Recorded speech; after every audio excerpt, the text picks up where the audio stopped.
Hello everyone, I'm Memma and I'm back in my cave here. Now, this isn't a story that I read when I was little, but I was told about it by someone who said it was his favourite book when he was little. And since it's a book about a Stone Age boy called Littlenose, I thought I should probably read it too. So here we go. This is Littlenose and the Old Man's Spear.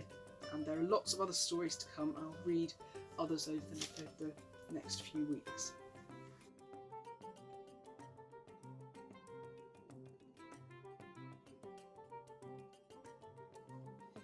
The old man was the leader of the tribe, because he was not only the oldest member, but the wisest. No one knew how old he was, and they had even less idea of the extent of his wisdom. As a young man, he had been handsome, strong, swift, and a famous hunter. But now he was bald, fat, and a bit short of wind. It was years since he'd last hunted, but he didn't need to,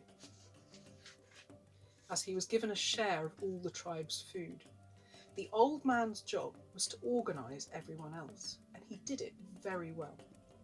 Yet one spring day, when the sun shone, the trees were beginning to turn green and the snow had vanished, the old man summoned the hunters to a meeting. Dad and Littlenose, he was an apprentice hunter, hurried along, wondering what calamity was about to strike this time, for the old man's meetings always spelled trouble. When they were assembled, the old man climbed onto a boulder and addressed them. "I intend," he said, "to go hunting. I want you to arrange everything. Make it a week today. Any questions? No? That's it then, thank you." And he turned away into his cave. The hunters were astonished, and there was a lot of muttering as the meeting broke up. Hunting? At his age? He's daft. Dad said much the same thing. "You can't say things like that," said Mum, aghast. "He is, after all, the leader." Littlenose saw nothing odd in the old man's wanting a bit of fun. He thought it must be very dull with nothing to do all day but make speeches, study the time sticks, and tell people what to do. And although Dad and the rest of the grown-up hunters still thought the whole idea ridiculous, the other members of the tribe began to think like Littlenose. They got more and more enthusiastic until, instead of the hunters planning an official hunt for the old man, it had become a grand day out and a picnic for the whole tribe. Of course there would still be some hunting, because that, after all, was what the old man had wanted. The day of the old man's hunt came at last, and there had never been a hunt like it. The hunters hoped there would never be one again. The hunting party, if that's what you could call it, assembled in front of the caves soon after breakfast. Everyone was there, men, women, children, old people bobbling along on sticks and babies in arms. Dad, Nosy and the other men shouted themselves hoarse trying to get some sort of order, while babies cried and older children chased each other through the crowd. When the old man at last appeared, everybody cheered. He carried a spear that looked even older than himself. "Well, what are we waiting for?" he said. "Let's go." An ordinary hunting party would consist of no more than a dozen men carrying spears and a few pieces of gear for camping out. They would march in a straight line behind the tracker and be absolutely silent, fear that they would scare away the animals they were hunting. But this was the whole tribe. They carried babies and baskets of food, and they straggled in an untidy crowd behind the old man, shouting and laughing at the tops of their voices, so that every self-respecting animal fled as fast as its legs would carry it. The hunters found the whole spectacle quite embarrassing, and were glad that no other tribe was around to see it. Before noon, they stopped in a large clearing, and soon a magnificent picnic was underway. The Neanderthal folk ate and drank with gusto, wishing the old man good health and long life and happiness. After the feast, no one was really disposed to do much in the way of hunting. Not just yet, anyway, and although the hunters fumed and fretted, the other grown-ups, including the old man, settled down for an after-dinner nap, while the children paddled in the stream and tried to catch minnows. I used to like doing that when I was little. Late in the afternoon, the old man stretched and stood up. "Oh, I feel 20 years younger," he said. "How about this hunting then? Have you found something for me to hunt? I think I could manage a saber-toothed tiger, or at least a deer." The hunters looked at each other and made polite noises, none of them liking to tell the old man that there was unlikely to be anything bigger than a beetle stirring for miles around. Luckily, the old man wasn't really expecting an answer. He waved his spear to the crowd, who got to their feet and followed him with a loud cheer back into the forest. He was thoroughly enjoying himself now.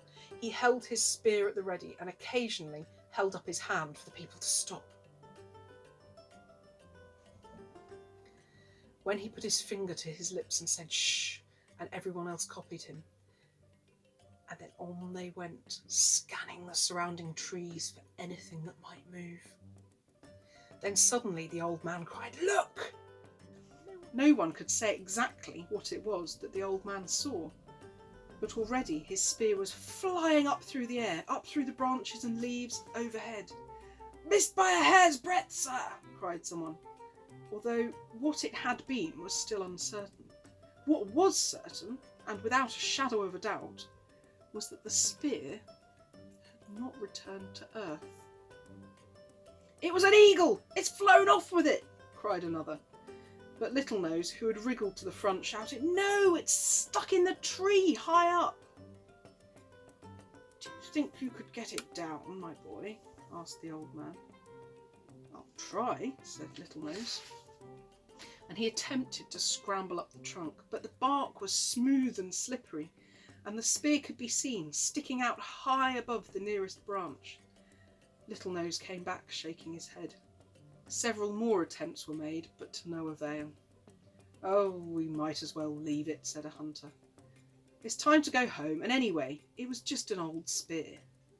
"What do you mean, old?" exclaimed the old man. "That spear is an heirloom. It was my father's and his father's before that. I'll give a reward of 5 green pebbles to whoever can rescue my spear." There and then, Littlenose made up his mind that the reward would be his. All the way home he plotted and planned. By the time they reached home, he still had no ideas. In fact, it was as he was dropping off to sleep that the first glimmerings of an idea came into his mind. In the morning, Littlenose immediately remembered his idea for winning the old man's reward. He lay and thought a bit more. Then Mum called that breakfast was ready, and he got up. Breakfast was almost over when Littlenose said, "I am going to learn to fly." Dad started to laugh. "Fly?" he spluttered. "Yes," said Littlenose. "Then I can get back the old man's spear for him." At this, Dad fell off his seat and rolled on the floor, clutching his sides. "Oh," he cried, "wait till I tell everyone! My son, flying!" Soon every member of the tribe had heard of Littlenose's plan, and they laughed as much as Dad. It became a special joke when someone met Littlenose to flap their arms like wings and wink at him. So Littlenose quickly resolved to carry out his preparations well away from inquisitive eyes. Very sensible. In any case, people soon got very tired of the joke, except Dad, and he very soon was regarded as a bit of a bore on the subject of flying boys, flapping his arms and winking at everyone he met. For his experiments in flying, Littlenose chose part of the forest where the spear had been lost. It wasn't very convenient, but he reasoned that as soon as he had mastered the art of flying, he would want to waste as little time as possible. He started off by watching the birds. They just flapped their wings, and wings were really just sort of arms, so Littlenose flapped his arms. He flapped them standing still. He flapped them, running up and down. Nothing happened. His shoulders ached and he was out of breath, but he stayed firmly on the ground. He watched some more birds. Of course, it must be the feathers that made the difference. He must get some. For once, luck seemed to be going his way. There was a roast goose for supper that night, and the ground outside the cave was covered with feathers. Littlenose gathered 2 large handfuls of the biggest feathers he could find and hid them in his own special corner of the cave. Next day started very early as Dad was going off for a day's hunting with some other men. It was barely daylight as Littlenose watched them making their way into the forest, and not long after he too set off, clutching the goose feathers. Littlenose was almost at the clearing when he heard voices. Carefully he crept through the trees until he could see a group of figures. The hunting party! But they were not hunting, far from it. They were sorting out a complicated system of rawhide ropes and talked as they worked. "Do you honestly think this is going to be any good?" asked one man. "As good as anything else anybody has tried," replied another. Dad spoke. "Nosy here had a good plan. He was just going to cut the tree down with a stone axe, but the old man wouldn't let him. Something about the tree falling on the spear and breaking it. Mind you, my boy Littlenose had the best plan. He said he'd fly up to get the spear." He flapped his arms and laughed loudly, though nobody else did. Littlenose was furious. The men weren't hunting, they were after the reward. There was no point trying while they were all messing around with ropes and things. Angry and disappointed, Littlenose threw the goose feathers away and went home. It seemed certain that the grown-ups would rescue the spear and earn the 5 green pebbles. But things didn't quite turn out that way.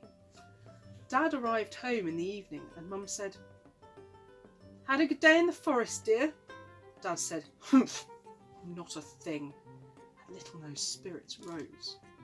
Whatever their scheme, the hunters must have failed, which served them right for being deceitful. Then Mum said, "I hear the doctor is planning to use magic to bring the old man's spear down from the tree." Dad gave a short laugh. "Ha!" he exclaimed. "The doctor can't even do the 3-pebble trick properly." Littlenose felt a little bit more optimistic and began to think again. When people like Dad failed in something, they usually gave up.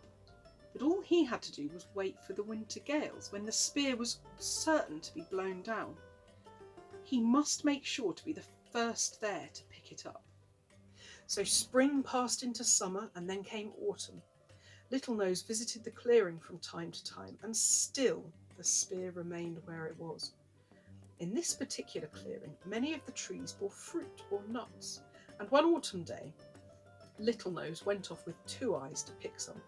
Now, we haven't met Two Eyes properly yet, but Two Eyes is in fact his pet mammoth, though I would have thought he must be a fairly small mammoth.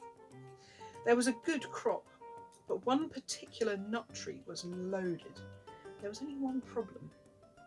The nuts were high up, and the tree was so slender that when Littlenose tried to climb it, it bent and shook alarmingly.